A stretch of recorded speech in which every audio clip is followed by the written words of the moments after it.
Meanwhile, Ugandan opposition leader Bobi Wine says he is in hiding after allegedly escaping a police raid on his home. His party earlier claimed Wine was taken away by a military helicopter, an allegation the army has denied. President Yoweri Museveni will be extending his nearly four-decade rule, having been declared winner of the election amid reports of violence, intimidation, and technical failures during Thursday's vote.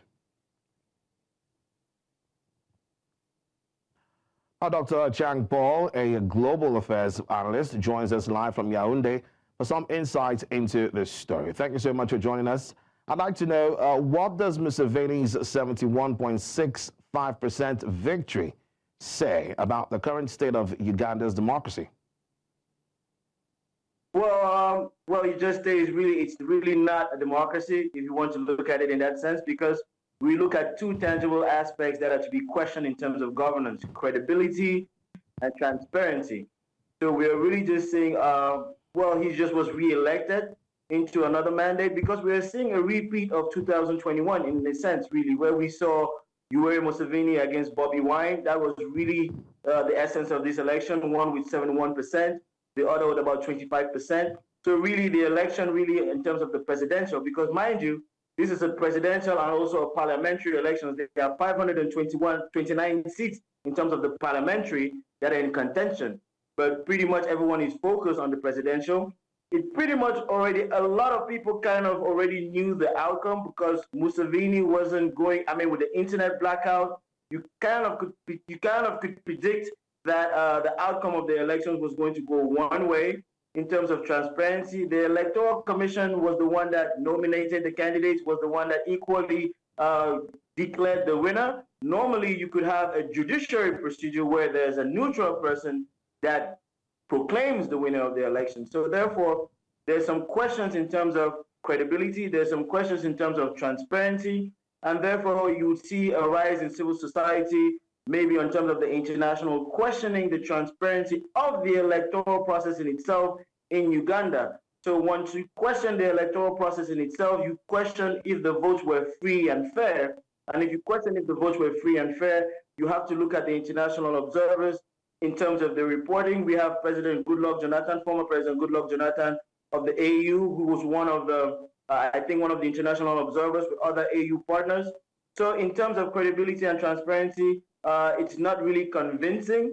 We are hoping in terms of the elections that Yoweri Museveni would be able to give some type of orientation as how he would lead in the next mandate, so that it could be inclusive and participative in terms of the aspirations also of, I would say, the National Unity Platform, which is of Bobi Wine. That way we can see in terms of proactiveness or in terms of the future, we can see a Uganda that's more reflective. And we wouldn't really see an East African region where we saw Tanzania. Now we are seeing Uganda where there are clashes.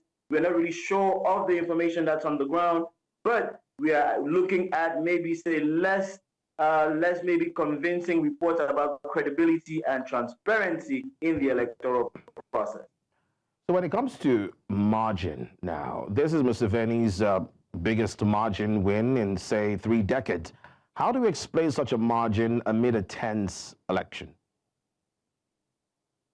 Well, it's predictable, because what you would see is you would see a lot of absenteeism, which means there were a lot of voters who probably didn't vote.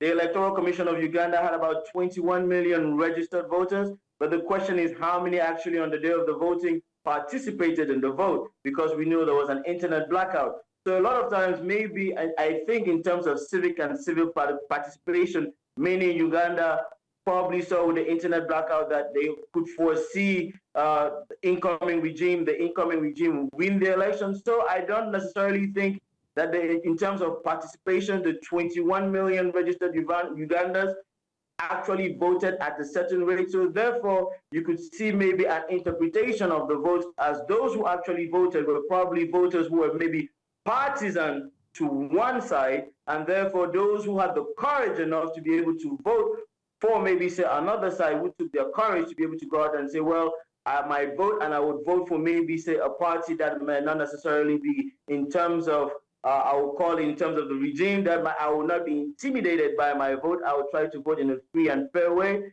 So therefore, that's what you could read in terms of global policy and governance, in terms of the reaction. So it's not necessarily per se that the votes were, in a necessary sense, they were all convincing, fair and fair. What you will see more is that you would have a higher percentage if those who are the partisans of one side or a party were allowed to vote in terms of the majority in most of the districts, in most of the counties, more than the others. All right, so there were early reports of an internet shutdown and also, of course, opposition restrictions. How credible are these results based on that? Well, the credibility will be very limited. That arises concerns about the transparency, really, of the electoral process. So once you have internet blackout, you could really understand that there's a margin, therefore, of, in terms of the electoral process, it could really be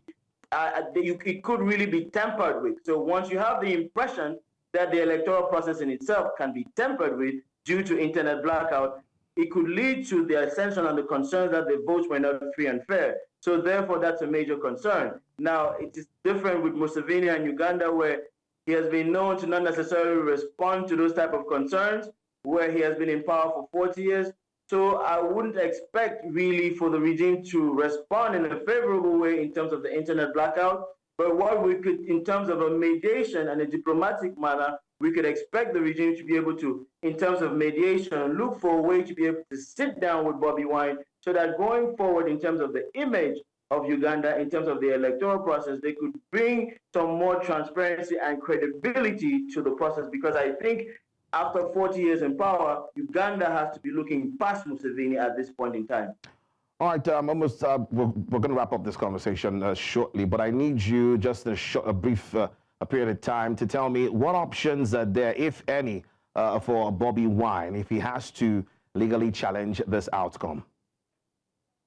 I think it's in his interest to legally challenge because he has a political party. His political party invested him. The Electoral Commission actually received his candidacy, so he has to challenge it in terms of the legality. Therefore, he has to challenge it. That is what will give him the credibility to bring in the tangible proofs that the election was incredible and that it was tampered with in terms of the voting districts, in terms of the voting booths, in terms of the internet blackout, and therefore he will be able to bring in tangible evidence that his militants and sympathizers were not allowed to participate in a free and fair way to vote.